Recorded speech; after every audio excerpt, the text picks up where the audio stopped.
অন্তর্বর্তী সরকারের কাছে ২টি রোডম্যাপ চাইল জামায়াত। এদিকে প্রধান উপদেষ্টার সঙ্গে সংলাপ, ভোটে খুনিদের অযোগ্য ঘোষণা সহ ইসলামী আন্দোলনের ৭ সংস্কার প্রস্তাব। জানাবো এবি পার্টির ৬ দফা পর্যবেক্ষণ ও ১১ দফা প্রস্তাবনা। ১.৫ থেকে ২ বছরের মধ্যে নির্বাচন চায় এবি পার্টি। এবং সর্বশেষ জানাবো গডফাদার ও অর্থ পাচারকারীদের জননী শেখ হাসিনা, বলছেন রুজবে। দর্শক শুনছিলেন সংবাদ শিরোনাম, এখন বিস্তারিত। অন্তর্বর্তী সরকারের কাছে ২টি রোডম্যাপ চাইল জামায়াত। অন্তর্বর্তী সরকার প্রধান উপদেষ্টা ডক্টর মোহাম্মদ ইউনূসের সঙ্গে সংলাপে ২টি রোডম্যাপ চেয়েছে জামায়াত ইসলামী। শনিবার রাষ্ট্রীয় অতিথি ভবন যমুনায় অন্তর্বর্তী সরকার প্রধান উপদেষ্টা ডক্টর মোহাম্মদ ইউনূসের সঙ্গে সংলাপ শেষে সাংবাদিকদের এই কথা জানান জামায়াত ইসলামের আমির ডক্টর শফিকুর রহমান। তিনি বলেন, অন্তর্বর্তী সরকারের কাছে ২টি রোডম্যাপ চেয়েছি, একটি সংস্কারের ও অন্যটি নির্বাচনের। সংস্কার ও নির্বাচনের ২টি গুরুত্বপূর্ণ এক প্রশ্ন জবাবে জামায়াতের আমির বলেন, আগামী ৯ অক্টোবর সংবাদ সম্মেলনে জামায়াত দলীয় সংস্কারের প্রস্তাব তুলে ধরবে। শুরু থেকে আমরা সরকারকে সংস্কারের জন্য যৌক্তিক সময় দিতে হবে। যৌক্তিক সময় কতটা, তার ৯ অক্টোবর মুখ খুলব। ডক্টর শফিকুর রহমান বলেন, আজকে সংলাপে আসন্ন দুর্গাপূজা নিয়ে কথা হচ্ছে। আইন শৃঙ্খলা বাহিনী ও জনগণ পূজা নিরাপত্তা দেবে।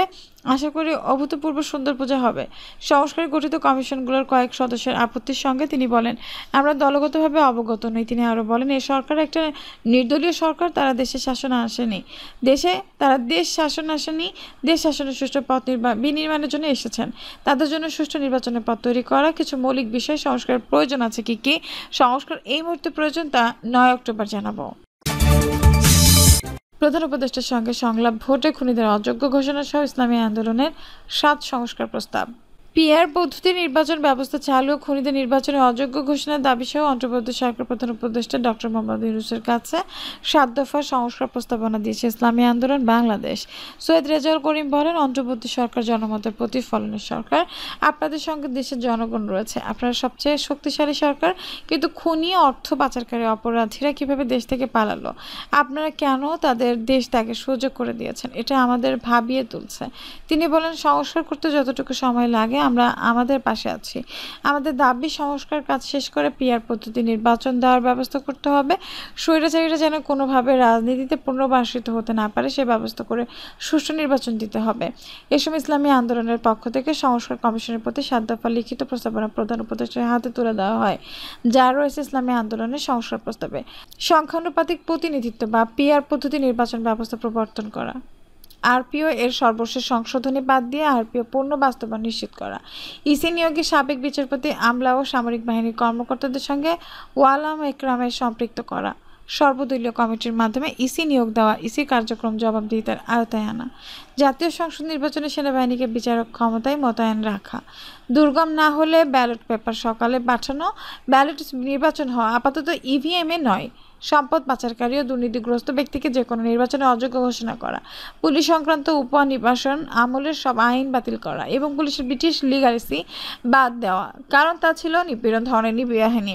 দেশের মানুষের বোধ, বিশ্বাস, চরিত্র বিবেচনা করে সেবা জনসহায়ক বাহিনী হিসেবে গড়ে তোলা, অজ্ঞাত সংখ্যায় আসামি নিয়ে মামলা করার প্রবণতা বন্ধের উদ্যোগ নেওয়া, রাত্রিকালীন টহল পুলিশের সক্ষমতা বৃদ্ধি করা এবং টহলে কার্যকরী পদক্ষেপ গ্রহণ করা, বিশেষ করে ঢাকা সহ সারা দেশে প্রবেশ দ্বারগুলোতে যানজট নিরসনে কার্যকর পদক্ষেপ, উপনিবেশিক লিগাসি ও আইন বাদ দেওয়া, আইনের উৎস হিসেবে শরিয়াহকেও গ্রহণ করা, উচ্চ আদালতে আলাদা শরিয়া বেঞ্চ গঠন করা, বিচারক প্রার্থীর শরিয়া আইনে প্রতিকার চাওয়ার সুযোগ রাখা, দুদককে স্বাধীন ও স্বচ্ছভাবে কাজ করার লক্ষ্যে প্রস্তুত করা, দুদক কমিশনার হিসেবে ওয়ালামা, শিক্ষাবিদ ও সুশীল সমাজের প্রতিনিধি নিয়োগ করা, দুর্নীতির মামলা দ্রুত নিষ্পত্তির জন্য আলাদা আলাদা স্থাপন করা, বিদেশে পাচার হওয়ার সম্পদ দেশে ফিরে আনার সক্ষমতা বাড়ানো, উপনিবেশক ধারাবাহিকতায় আমলাতন্ত্রমূলক আমূল বদল করা, পদবিন্যাস, পদবিন্যাম ও সংস্কৃতি পরিবর্তন আনা, পরবর্তন প্রশাসন নির্দেশনা পদ্ধতি নির্ভর, সেখান থেকে সরে এসে কর্ম ও প্রকল্প কেন্দ্রিক প্রশাসন তৈরি করা, ইসলাম ধারণা এবং সংবিধানের মর্মরত জনপ্রশাসন, জনতা সেবক নিয়োগ নাম হলো প্রশাসন, এখান থেকে সরে আসতে হবে।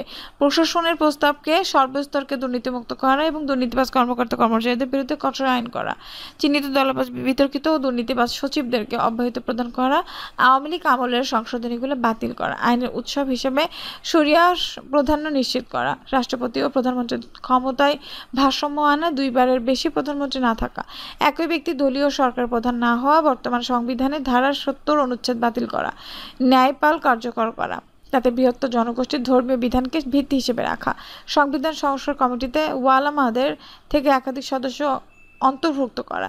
সংস্কার অবশ্যই গণভোটে অনুমোদিত হতে হবে। সংবিধান ইসলামের মৌলিকত্ব লঙ্ঘন হয় এমন কোনো ধারা থাকতে পারবে না, তা নিশ্চিত করা।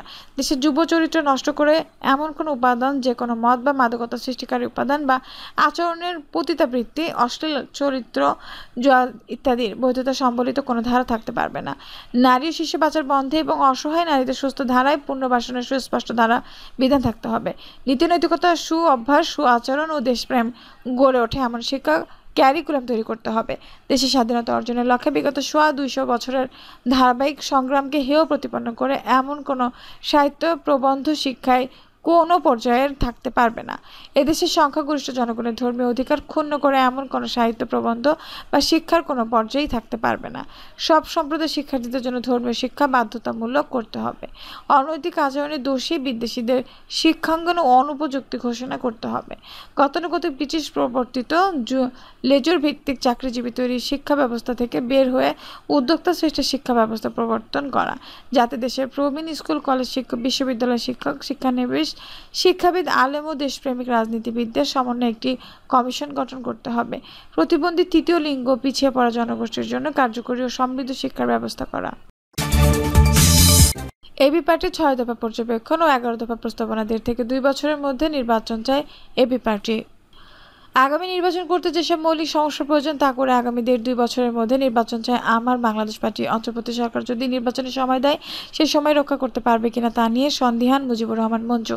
মুজিবুর রহমান মঞ্জু বলেন, দেশে আইন শৃঙ্খলা পরিস্থিতি নিয়ন্ত্রণে সরকারের প্রতি আস্থা পাচ্ছে না জনগণ। এখনো পুলিশ ভালোভাবে কাজ করছে না, মনোবল অনেক দুর্বল। সেনাবাহিনীকে ম্যাজিস্ট্রেসি পাওয়ার দেওয়ার পরেও আইন শৃঙ্খলা পরিস্থিতি উন্নতি হয়নি। বেশ কয়েকটি মন্ত্রণালয়ের কাজ হতাশাজনক দাবি করে তিনি বলেন, জনপ্রশাসন, স্বরাষ্ট্র, আইন মন্ত্রণালয়ের ব্যাপারে বলেছি, প্রয়োজনে এসব মন্ত্রণালয়ে নতুন উপদেষ্টা নিয়োগের কথা বলেছি। 1.5 থেকে 2 বছরের মধ্যে যেসব মৌলিক সংস্কার প্রয়োজন রয়েছে তা করে একটা গ্রহণযোগ্য নির্বাচন যেন সরকার দেয়। ওনারা আমাদের কথায় আশ্বস্ত করেছেন, আমাদের কথা খুবই যুক্তিযুক্ত। ছাত্রজনতার অভ্যুত্থানে 5 আগস্ট শেখ হাসিনা সরকার পতনের পর 8 আগস্ট অন্তর্বর্তীকালীন সরকারের প্রধান উপদেষ্টা দায়িত্ব নেন ডক্টর মোহাম্মদ ইউনূস। এরপর রাজনৈতিক দলগুলোর সাথে প্রধান উপদেষ্টা 2 দফা সংলাপ হয়, এটি 3য় দফা সংলাপ। এর আগে বিএনপি, জামায়াত ইসলামী, গণতন্ত্র মঞ্চ, বাম গণতান্ত্রিক জোট, ইসলামী আন্দোলন বাংলাদেশ, হেফাজতে ইসলাম বাংলাদেশের সঙ্গে সংলাপ হয়। এবি পার্টির পক্ষ থেকে প্রধান উপদেষ্টার কাছে 6 দফা পর্যবেক্ষণ ও 11 দফা দাবি পরামর্শ ও উপস্থাপনা তুলে ধরেন দলের সদস্য সচিব মুজিবুর রহমান মঞ্জু। অন্তর্বর্তীকালীন সরকারের 2 মাস পূর্ণ হতে চলেছে। ইতিমধ্যে প্রধান উপদেষ্টা একাধিকবার জাতির উদ্দেশ্যে দিক নির্দেশনামূলক ভাষণ দিয়েছেন। এতে তিনি সরকারের লক্ষ্য, অভিপ্রায় ও অঙ্গীকার ও দৃঢ় প্রতিশ্রুতি ব্যক্ত করার পাশাপাশি সরকারের বিভিন্ন পদক্ষেপ ও কার্যক্রমের বিবরণ, অগ্রগতি, প্রতিবন্ধকতা এবং বাংলাদেশকে নতুন করে গড়ে তোলার স্বপ্ন ও রূপকল্প তুলে ধরেছেন। গত 2 মাস যাবৎ নানা প্রতিকূলতা ও চ্যালেঞ্জ মোকাবেলার মাধ্যমে সরকার উপদেষ্টারা দায়িত্ব পালন করে যাচ্ছেন। অর্থ মন্ত্রণালয়, জ্বালানি ও খনিজ সম্পদ মন্ত্রণালয়, তথ্য মন্ত্রণালয়, পররাষ্ট্র মন্ত্রণালয়, যুব ক্রীড়া মন্ত্রণালয় সহ বেশ কিছু ক্ষেত্রে সরকার কাজে গতিশীলতা এবং সাফল্য পরিলক্ষিত হলেও বেশিরভাগ মন্ত্রণালয়ের কাজ বেশ মন্থর ও দুর্বল বলে আমাদের কাজে প্রতীয়মান হয়েছে। বিশেষ করে জনপ্রশাসন, স্বরাষ্ট্র, আইন মন্ত্রণালয়ের কাজে দৃঢ় সিদ্ধান্ত গ্রহণের অভাব এবং সমন্বয়হীনতার কারণে দেশের আইন শৃঙ্খলা পরিস্থিতি, বিচার ব্যবস্থা ও প্রশাসনিক অচল অবস্থার বিষয়টি বেশ হতাশাজনক। প্রশাসনের বিভিন্ন স্তরে এখনও ফ্যাসিবাদ ও গণহত্যা সহযোগী প্রতিফুরা বসে আছে। পুলিশ বাহিনী অকার্যকর, দুর্বল, অনৈতিক মনোবল হারা। সশস্ত্র বাহিনীকে ম্যাজিস্ট্রেসি ক্ষমতা দেওয়া হলেও মাঠ পর্যায়ে আইন শৃঙ্খলা পরিস্থিতির দৃশ্যমান উন্নতি হয়নি। ফ্যাসিবাদের ভয়ঙ্কর দুঃশাসন ও গণহত্যার বিরুদ্ধে জুলাই আগস্ট আন্দোলনে ছাত্র জনতার যে রক্তস্নাত গণ ঐক্য তৈরি হয়েছিল, বর্তমানে সে ঐক্যের কিছুটা ক্ষত ও মৃদু ফাটল পরিলক্ষিত হচ্ছে। বিশেষ করে দেশব্যাপী পাবলিক ইউনিভার্সিটি, প্রাইভেট ইউনিভার্সিটি, সব ধরনের শিক্ষা প্রতিষ্ঠান ও মাদ্রাসার ছাত্রদের মধ্যে পূর্বেকার প্রেরণা ও দৃঢ় বন্ধন নেই। রাজনৈতিক দলগুলো নানা কারণে বাকযুদ্ধে লিপ্ত। সরকারের সাথে রাজনৈতিক দলগুলোর সমন্বয় না থাকার বিষয়টি এক্ষেত্রে দৃশ্যমান। এসব কিছুর প্রভাব নাগরিকদের মন ও মননে নেতিবাচক প্রভাব ফেলেছে। অন্তর্বর্তী সরকার রাষ্ট্র সংস্কারের যে পরিকল্পনা গ্রহণ করেছে তা নিয়ে স্পষ্ট রূপকল্প এখনও প্রকাশ করা হয়নি। 6টি কমিশন করার কারণে জনমনে যে আগ্রহ, উৎসাহ তৈরি হয়েছিল, কমিশনের কার্যক্রম শুরু করতে দেরি হওয়ায় তা নিয়ে সংশয় তৈরি হয়েছে। শহীদ পরিবারের পুনর্বাসন, আহতদের সুচিকিৎসা এবং গণহত্যার নির্দেশে মদতদাতাদের বিরুদ্ধে আইনি পদক্ষেপ গ্রহণের সুসংবদ্ধ পদক্ষেপের অভাব লক্ষণীয়। সরকারের বৈধতা এবং প্রকৃতি নিয়ে ধোঁয়াশা ক্রমশ জটিল হচ্ছে। কিছুক্ষণ ক্ষেত্রে সরকার আইন ও সংবিধানের মানার কথা বলছে, আবার কিছু ক্ষেত্রে আইন সংবিধান মান্য করার চাইতেও প্রয়োজনকে প্রাধান্য দেওয়া হচ্ছে। এতে সরকারের দ্বিমুখিতা প্রকাশ পাচ্ছে ও সদিচ্ছা প্রশ্নবিদ্ধ হচ্ছে। আগামী 2 মাসের মধ্যে কঠোর পদক্ষেপ নিয়ে আইন শৃঙ্খলা পরিস্থিতির উন্নয়ন ঘটানো, পুলিশকে পূর্ণভাবে সক্রিয় করার চেষ্টা করা এবং প্রয়োজনে সশস্ত্র বাহিনীর সর্বাত্মক সহায়তা নিয়ে দেশের সর্বস্তরে শান্তি শৃঙ্খলা ও নিরাপত্তা নিশ্চিত করার মাধ্যমে জনগণের আস্থা সুদৃঢ় করা, জনপ্রশাসন, স্বরাষ্ট্র আইন ও স্বাস্থ্যসহ যেসব মন্ত্রণালয়ের পারফরমেন্স সন্তোষজনক নয় সেখানে দায়িত্ব রদবদল বা নতুন উপদেষ্টা নিয়ে মাধ্যমে কার্যকর গতিশীলতা আনয়ন করা প্রয়োজন। কয়েকটি মন্ত্রণালয়ে সহকারী উপদেষ্টা নিয়োগ করা, সংবিধান সংশোধন বা পুনর্লিখনের মাধ্যমে সরকারের বৈধতা সংকট সমাধানে কার্যকর পদক্ষেপ গ্রহণ করা, সরকারের বৈধতার প্রশ্নে আপাতত একটি আইনি প্রতিরক্ষা তৈরি করা যা অর্ডিন্যান্স জারি করেও করা যেতে পারে, সংবিধান সংশোধন বা প্রণয়নের জন্য একটি কনস্টিটিউয়েন্টস অ্যাসোসিয়েশন গঠন করা এবং সংবিধান রচনার পর গণভোটে সেটি পাশ করানো, অবিলম্বে গণতদন্ত কমিশন গঠন করে জুলাই আগস্ট সংঘটিত সব নৃশংসতার ঘটনা জাতির সামনে তুলে ধরার ব্যবস্থা করা, প্রতিটি শহীদ পরিবারের পুনর্বাসনে স্পষ্ট পদক্ষেপ গ্রহণ, আহত ও পঙ্গু ছাত্র জনতা চিকিৎসা কার্যক্রমকে সর্বোচ্চ অগ্রাধিকার দেওয়ার দাবি জানাচ্ছি। সিভিল প্রশাসন ও সশস্ত্র বাহিনীর কর্মকর্তা ও সিপাহীদের মধ্যে যাদের অন্যায়ভাবে চাকরিচ্যুত করা হয়েছে তাদের বিষয়ে একটি পৃথক কমিশন গঠন করা, যারা নিগ্রহ ও নিপীড়নের শিকার হয়েছেন তাদের চাকরিতে ফিরিয়ে আনা বা সম্মানজনক পুনর্বাসনের ব্যবস্থা করা। দর্শক, এই ছিল এখনকার সর্বশেষ সংবাদ। নিউজটি ভালো লাগলে অবশ্যই একটা লাইক দিন, কমেন্ট আপনার মূল্যবান মতামত জানান। সবসময় আমাদের পাশে থাকতে সাবস্ক্রাইব করে বেল বাটনটি অন করে রাখুন। ধন্যবাদ।